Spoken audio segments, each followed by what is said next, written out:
This is Mark Gunn Media. Hit it! Welcome to Gunshots Straight from the Hip. I'm your host, Mark Gunn. The views expressed on this program are those of the host and guests and not necessarily reflective of anyone or any entity associated with this broadcast.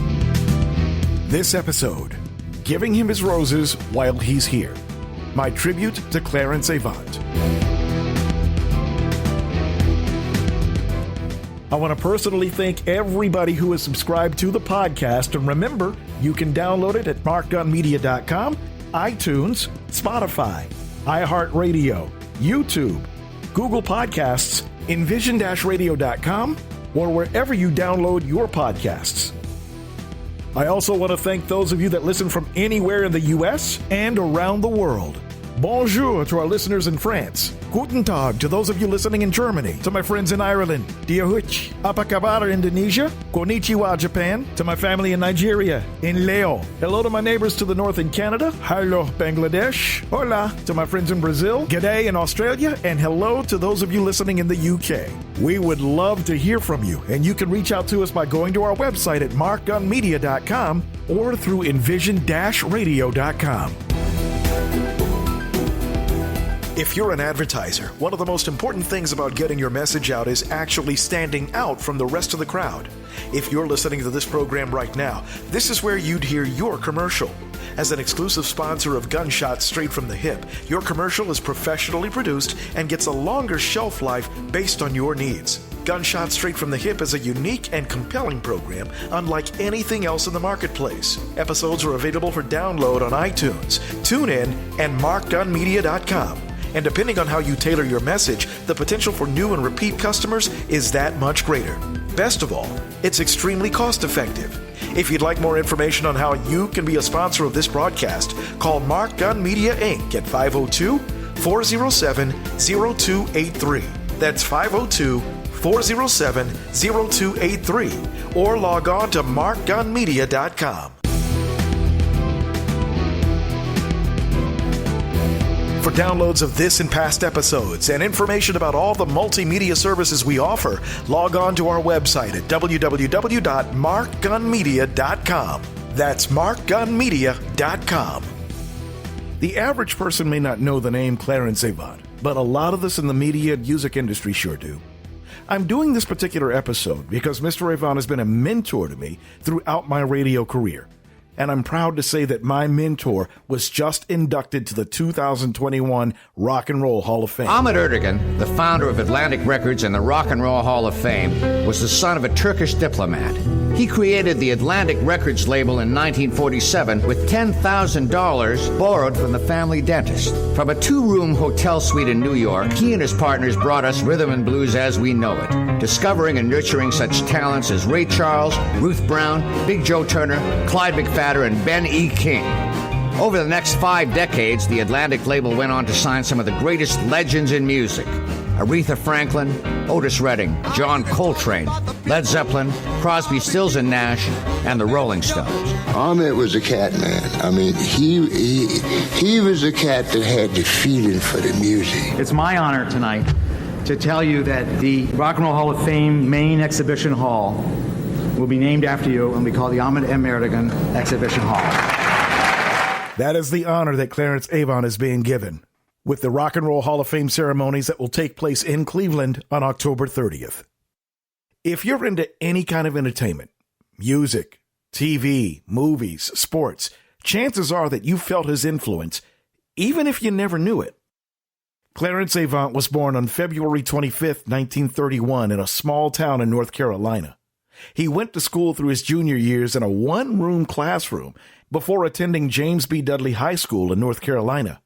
At the age of 16, Mr. Avant decided to move to New Jersey to live with his aunt and cousin. My mama used to tell me, she said, boy, she said, that hat's on your head, but sometimes your brains don't work. And I had to prove to her that my brains could work.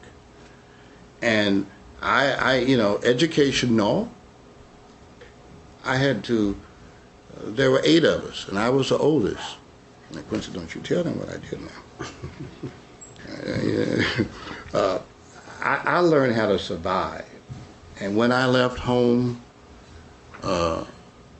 I was staying because I had a stepfather, and we certainly didn't get along, and so I was staying with cousins and whatnot. And when I left home, my cousin said to me, "Now, boy, if you leave here, you better not go to jail because we can't get you out." Because kids I knew, man, they were in jail on Saturday nights, And so he said, "Now you leave here.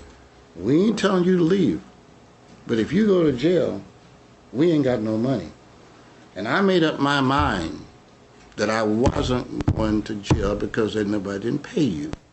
At least on the farm, they paid you a little bit of money. And I decided to leave and hustle.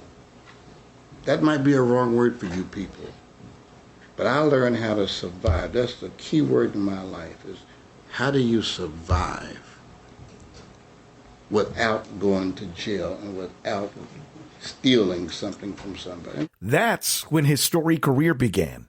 How did I get into the music business? Many years ago, way before your time, I was in Newark, New Jersey. Got my start in the music business really by managing a nightclub in Newark, New Jersey. And we booked certain kind of acts the one that hired me after he and I had some disagreements was a blues singer by the name of Little Woody John. He was from Detroit. He played the club. I guess his biggest record was Fever. Then Peggy Lee took it over and made it into a whole national, a big song around the world. But he was the first one to record it. Back in those days, Afro-American music was not played on many radios except, a few black stations, a few stations that would play some black music. And I guess you have to give guys like Alan Freed a lot of credit because he was probably the most important disc jockey in the East at that time. And of course you had the emergence you had black disc jockeys like Jocko, Georgie Woods, Jack Walker. Mr. Avant soon found that his list of clients was growing. From Little Willie John, I started with him. After that, I started managing Jimmy Smith, the jazz organist. After that, we started representing Lalo Schifrin, the composer, Mission Impossible, the Argentine young man who used to play with Dizzy Gillespie. But, my life has been kind of like a whirlwind. In and out, in and out, in and out. But that was the beginning of me in the music business. In 1967, Mr. Avant helped sign William Mickey Stevenson with MGM, engineering the first joint venture between an African-American artist and a major record company with the incorporation of Venture Records, Inc. into MGM Records in California. I was in California with Quincy, and I met this gentleman that used to be the head of A&R at Motown. His name was Mickey Stevenson. And he had quit Motown, and I didn't know him. And he introduced himself. And at that time, I was extremely close to MGM Records, MGM Motion Pictures. And Mickey said to me that he wanted to start a label. Now, you have to go back. That was in probably 1966 or 67. And I probably made the first joint venture with any label, especially for an Afro-American. In fact, I know it was. I made a deal for Mickey to start a company called Venture Records with MGM financing it. And so in order for MGM to okay the deal, they said, you're going to have to move to California. I didn't know a damn thing about running a record company, but that was my assignment. Mickey wanted me to be involved. I didn't own any of it. So after 18 months with that, it, like most startups, it never got started. But the bug was there. And when I tell you the bug, I said, well, hell, maybe I should start a record company. Mr. Avant was known in the business world as a great deal maker. And in 1968, Al Bell enlisted his help to sell Stax Records to Gulf and Western. The deal was finalized for $4.3 million. So in 1970, I launched Sussex Records. He also bought KAGB FM radio, one of the first black-owned stations in Los Angeles in 1973. Mr. Avant had realized his passion for the music business and founded Taboo Productions in 1976. In 1987, Mr. Avant helped to promote Michael Jackson's first solo tour, which grossed $125 million. He was then named chairman of the board of Motown Records in 1993, which is when I met him as the music director of what was KACE-FM in Los Angeles. A year later, Mr. Avant worked with a group of other African-American investors to create a $20 million partnership in South Africa called New Age Beverages. New Age teamed up with PepsiCo to build a bottling plant in South Africa, which would be run completely by South Africans. Mr. Avant, along with Quincy Jones, received the Thurgood Marshall Lifetime Achievement Award in 1997. They've been friends for well over 60 years. Watching him and Quincy tell stories. And what's funny is sometimes they'll tell the story maybe 3 or 4 times now in a row, but they do it in tandem. To hear him talk about the old days and hear Quincy go, "Hey man, I'm telling you right now, man, you know, he's a gangster, man. He's a gangster." And what he meant was gangster in the sense of that he just makes everything happen and for the best. He was also awarded an honorary doctorate from Morehouse College in 2003 and received the Living Legends Foundation Award in 2007. In 2010, he was inducted into the NAACP Hall of Fame. He has become known as the Godfather in the music business because of his willingness to help anybody, especially new people in the industry. When you talk about Godfather, you know, we talk about Godfather in the movie sense, but when a person, an African-American man who everyone can call for anything, whether it's advice about what's the next move I should make, career-wise, or things have gone awry and I need someone to talk to and sort of figure things out for me. That takes a lot. Think about your life every day, how much energy it takes just to do your life. You know, just to put your life together, and I want to be successful for my family. And a man who opens his house, heart, and his mind up for you to come to. When I met Mr. Avant, what you want to do, kid? You know, and it was basically, I've seen it all, I've heard it all. I see something special in you, but I don't want you to ruin it. You need to make up your mind on what you really want to do. What is your legacy going to be? Look beyond the first 2 or 3 years of your life, and here I am now. That was when I was almost 30 years ago. Now here I am 52, and he's still fresh. As a young music director, Mr. Avant was always very gracious and giving. The music director is a gatekeeper of sorts for the program director of a radio station. Before consultants and regional heads, it was the music director's job to listen to and critique new music, then make recommendations to the program director as to which songs should be added to their playlist. When you hold that position in the second largest media market in the country, it comes with a lot of power and access to people you wouldn't ordinarily get to talk to. The typical routine for me back then, and any MD of a radio station can attest to this, was that one day a week, record label executives would meet with me and they'd pitch the new music priorities for their respective labels. I'd slowly gained a reputation for being a tough nut to crack because I'm also a musician and had a little different criteria when it came to judging music. Because of that, every now and then the head of promotion or the label boss himself would get involved. That's where Mr. Avant came in. Now, you tend to build relationships with people at the labels over the years, and if you're smart, you make those relationships last forever. That's just one of the many things I learned from Mr. Avant. Because of that, I'm proud to be able to say that I still have relationships with a majority of the record label executives I met way back when. But here's a man who you could call him on the phone, not text, get a real voice, get a real response, and give real knowledge. Somebody who remained in the background. Like, you know, he didn't need to be in everybody's face, but he's one of the most integral parts of American history that you could find. I mean, presidents, everyone calling. I do know that he was connected with a lot of influential people.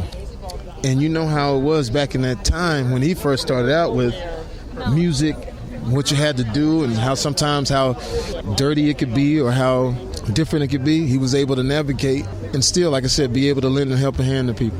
Something else I also learned and maintain to this day is that you deal with people honorably and respectfully, because at the end of the day, it's just business. This is why I've never called Mr. Avant by his first name and never will. Another thing I learned from him was having the courage of your convictions. I picked a fight with the record industry that went international back in the 90s. That's a story for another podcast. And I also endangered a lot of relationships. Mr. Avant was among the handful of label heads that supported me throughout that fight. One of the running jokes in the industry was always, well, just exactly what does Clarence Avant do? The answer? Everything. Director Reginald Hudlin explains. Clarence literally makes things happen. And I'll give you a story which kind of is a perfect summary of him. Like, there's a guy interviewed named Zach Horowitz, and he ran MCA Records. Right. But at the time, it was the beginning of his career. He was a little baby lawyer. Right. And he told me this story about E.T., the extraterrestrial, Right. directed by Steven Spielberg. And he said, it was a very successful film. I go, yes, I know. And then he says, and it was so successful, they did a storybook album that was produced by Quincy Jones, executive produced by Steven Spielberg, narrated by Michael Jackson. The thing is that the album came out on MCA. Yeah. But Michael was signed to Sony, but he didn't ask for permission. He just did it. Right. So Sony loses their mind. So it's a huge lawsuit. Mm-hmm. So there's this big conference room. All the lawyers from Sony are there. All the lawyers from MCA. Michael Jackson's attorneys, Steven Spielberg's attorneys, Quincy Jones' attorneys. And then there's Clarence Avant. Yeah. So Zach leans over to his boss and goes, that's Clarence Avant. Why is he in the room? Who's he represent? And the guy, without blinking, goes, oh, Clarence? He represents everybody. Through his mentoring, a whole lot of people have become very successful in the music business. And frankly, whatever field of endeavor they choose to pursue. None of us would be in this industry if it weren't for him, if it weren't for the doors that he not only opened, but at you know, and a lot of times he just took the doors off the hinges, just left it open for us, you know, and he continues to do that so that we don't have to say black, black, black. We can just come in through the merit of like our talent and be recognized. And he got rid of all those, you know, just discriminating moments, you know, but in a meaningful way, you know, like in a really meaningful way.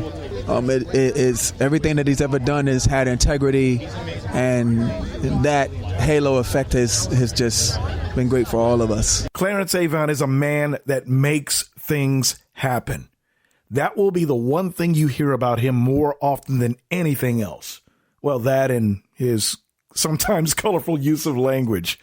But he has touched a lot of people in this industry. People like one of my mentors, the late, great Dr. Jerry Bolding, Bill Withers, Quincy Jones, Muhammad Ali from right here in Louisville. You name it, in some way, shape, or form, Clarence Avant has had an influence on that person. Clarence Avant. Clarence has been known as the Godfather. And the Godfather is what he's been to a lot of us. Someone just handed me a piece of paper for me to talk about Clarence. That's like taking Dracula to the blood bank. Clarence Avant. I met Clarence about 3 years before electricity started. Congratulations on your Nobel Peace Prize. This is the Nobel Peace Prize, I'm sure. And if it isn't, you certainly qualify for one because of your accomplishments, but not only your accomplishments, but how you've assisted so many others, including myself, in achieving so many things. And I would have to say that there's probably not one single individual alive who's contributed more to the growth of African American executives. Clarence Avant is a man that I met, and I met him because of Gladys Knight and the Pips. Clarence Avant, mentor, consultant, friend, debater.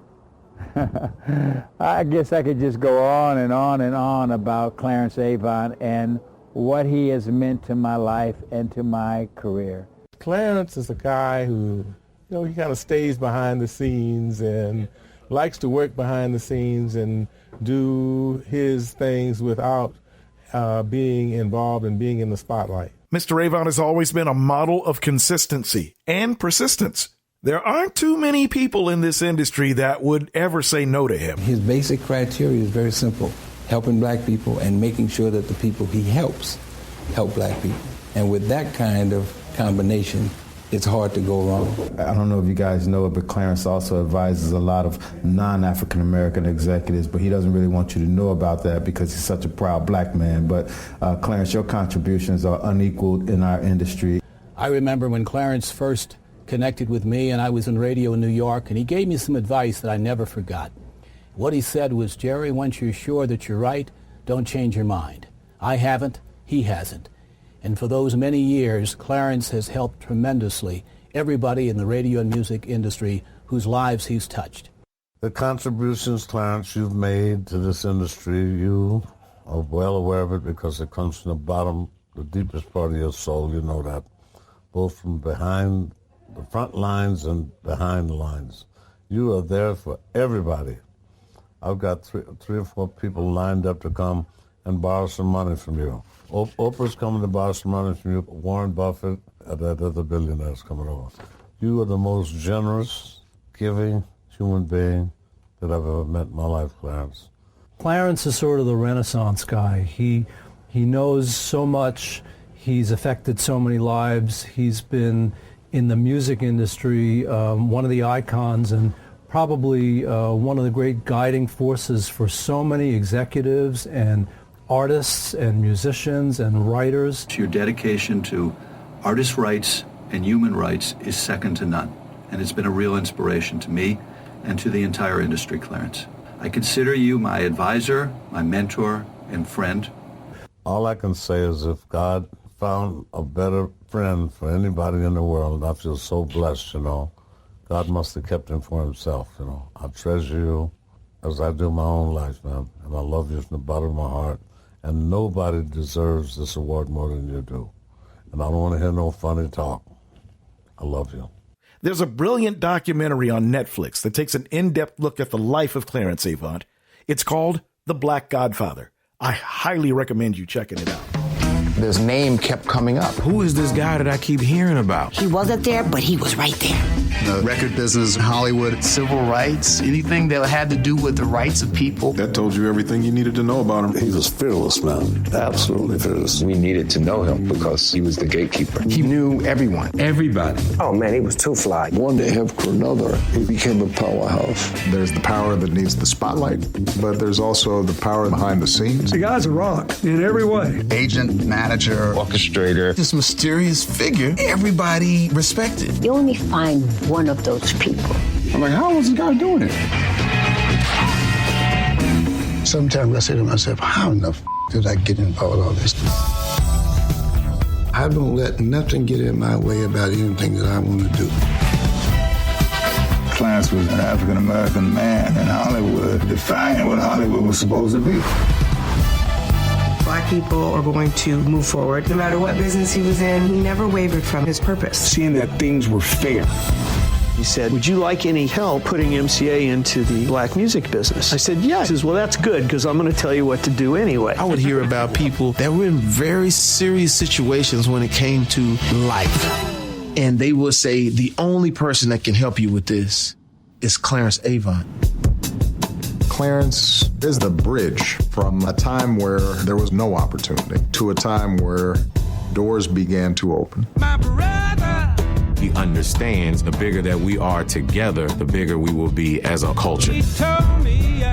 Henry Aaron would not be Henry Aaron if not for Clarence Avant. That I ought not to let you just walk on me. The message that I received from Clarence was just think about those kids that's looking up to me. The feel is good getting used. Just keep on. The person that's responsible for your transition, that's the key to changing your life. Till you use me up. He became that mentor for us all. He became that godfather. Until you use me up. Remember the first time someone ever said, you're the godfather? Well, people call me that. People can call me anything. People have called me a son of a bitch, so what? Once again, I strongly urge you to check out the documentary, The Black Godfather. It's available on Netflix. As you've heard over the last half hour or so, Clarence Avant is many things to many people. He is our mentor. He's our big brother. He's our counsel. He's also the one that'll give us a kick in the ass when we need it. Personally speaking, I've been in radio going on 40 years now and have had the opportunity to work in some major markets. But it wasn't until I got to Los Angeles, and it wasn't until I met Clarence Avant, that things really changed for me. I didn't know it back then, but the things that I learned by sitting up under his learning tree would carry me forward into everything else that I'm doing now. So once again, I am honored and I am proud to celebrate my friend, my mentor, Clarence Avant, as he gets inducted into the 2021 class of the Rock and Roll Hall of Fame.